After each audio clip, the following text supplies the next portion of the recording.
Ikkinchi mavzu haydovchi, yo'lovchi va piyodalarning majburiyatlari.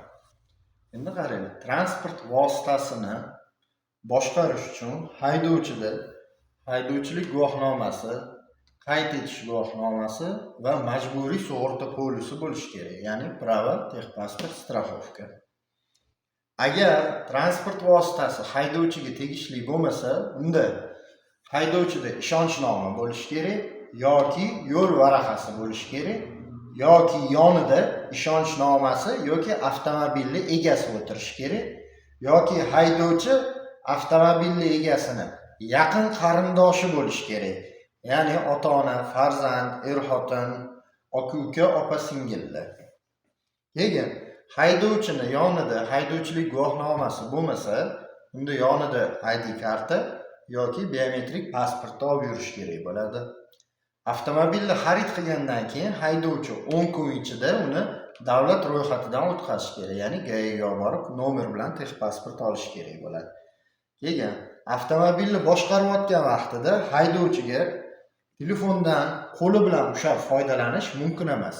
Lekin qo'l bilan ushlamasdan Bluetooth garnitura yoki naushnik orqali gaplashish mumkin. Bundan tashqari haydovchilar 3 ta vaziyatda transport vositasini taqdim etish kerak bo'ladi. Birinchisi, militsiya xodimlari kechiktirib bo'lmas xizmat vazifasini bajarayotganda aytgan joyiga olib borib qo'yish kerak.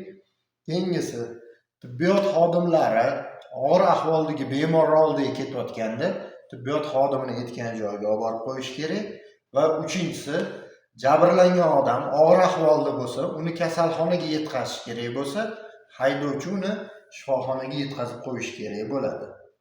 Keyin yuk avtomobili haydovchilari, bu faqat yuk avtomobillariga tegishli talab. Avariya natijasida shikastlangan mashinalar bo'lsa va ular qatnov qismini to'sib qo'ygan bo'lsa, yuk avtomobil haydovchilari ularni arqon bilanmi, boshqa usul bilanmi boylab, shatakka olib, yo'lni bo'shatib qo'yish kerak bo'ladi. Mana shu arqon ulab tortishi yoki boshqa narsa ulab tortishi shatakka olish deyiladi. Keyin yo'l transport hodisasi sodir bo'lganda haydovchi darhol to'xtash kerak, avariya ishorasini yoqish kerak, ya'ni avariya ekani va avariya belgisini o'rnatish kerak bo'lar ekan. Keyingisi, avariya natijasida jabrlanganlar bo'lmasa, haydovchilar o'zaro kelishib GAIga xabar bermasdan sug'urtani chaqirtirishlari mumkin, sug'urtadan pul olish uchun. Keyin o't o'chirgich va dori qutisi aptechka bilan огнетушитель bagajda saqlash mumkin emas. Ular korxona ishlab chiqaruvchi tomonidan belgilangan joyda, misol uchun mana Bardachuvda yaqin joyda turish kerak bo'lar ekan.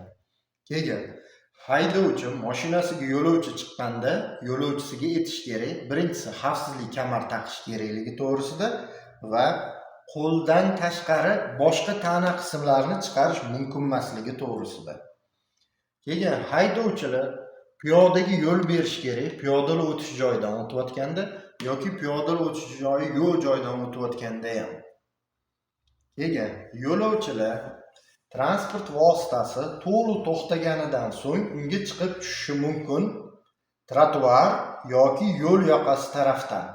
Agar buni iloji bo'lmasa, mana misoldagi tramvay yo'lning o'rtasida to'xtaydigan bo'lsa, unda qatnov qismi tarafdan ham chiqib tushishga ruxsat berilar ekan, faqat xavfsizlikka ishonch hosil qilib. Keyin mashinaning ichida o'tirgan hamma xavfsizlik kamarini taqishi shart. Xavfsizlik kamarini taqmaydi homilador va bemorlar salomatligi taqish imkonini bermaydigan va orqada o'tirgan 12 yoshgacha bo'lgan bolalar. Orqada o'tirgan 12 yoshgacha bo'lgan bolalar orqa sideniyani o'rtasida joylashgan maxsus ushlab turuvchi moslama, ya'ni detskiy kresloda o'tirishi kerak. Yo'lovchi mashinaga chiqqandan keyin yo'lovchiga taqiqlanadi haydovchini chalg'itish, tik turish yoki mana bunga o'xshab tana qismlarini chiqarib ketish va undan tashqari harakatlanish vaqtida eshikni ochish taqiqlanadi. Piyodalar qayerda harakatlanishi mumkin? Piyodalar harakatlanishi mumkin yo'l yoqasida, ya'ni mana tuproqli qoplama bo'ladi. trotuar yoki piyodalar yo'lkasida bu yerda уже qattiq qoplama qo'yilgan bo'ladi. Yoki velosiped yo'lkasida.